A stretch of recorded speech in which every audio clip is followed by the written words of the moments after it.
Next up is a mechanics 3R, that at the transmission end, and 1310 down at the axle end. My customer Adam, it's for a GM street rod truck he's putting together. I mean, we all know there's a lot of that activity going on, and you know, there's a lot of activity on that platform in the last 10 years, generally speaking, and it's kind of hard to vary from the theme too much, and he's doing it.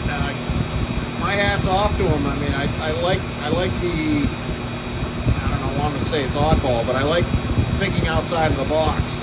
So what he's got going on, he's converted the stick shift, and it's using a GMC Canyon or a Chevy Colorado transmission in front of an LS, well, behind an LS.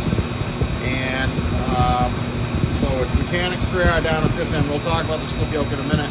And he's got a Jag, old Jag independent rear suspension setup in the rear end, for the rear end, instead of a 10 bolt down at, you know, where the rear axle would be, of course.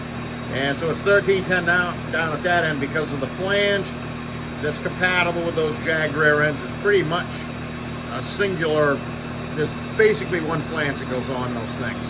So that's what that dictates it's being 1310. There's nothing wrong with it. It's just, so basically he had this transmission yoke out of the transmission that he got, was a used transmission.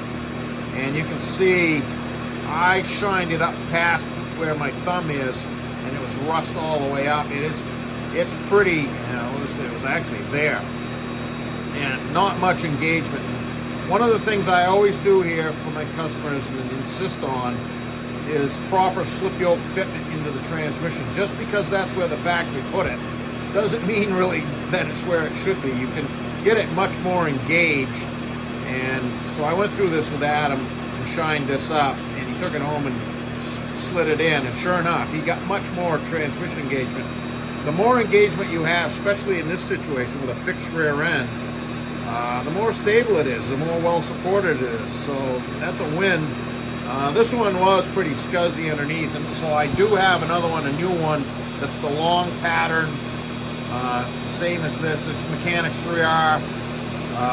This was 1330. That's 3R. That's why we went 3R, and that's ideal because that is a yoke that is not drilled for the plastic injection holes. So that's a win.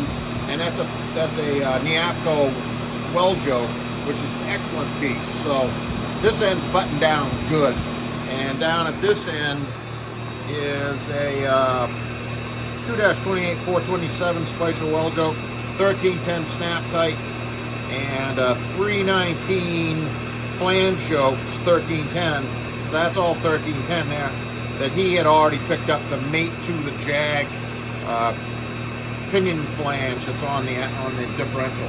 So it's 3.5-inch 083 Spicer tubing, Neapco weld yoke at this end, Spicer weld yoke down at that end. Actually, vice versa. That's Neapco, that's Spicer, and it's a pair of Spicer snap tights. That one down there is a 795. So that's cruising. That's about 3,000 RPM. 0 at the rear axle. Nobody home.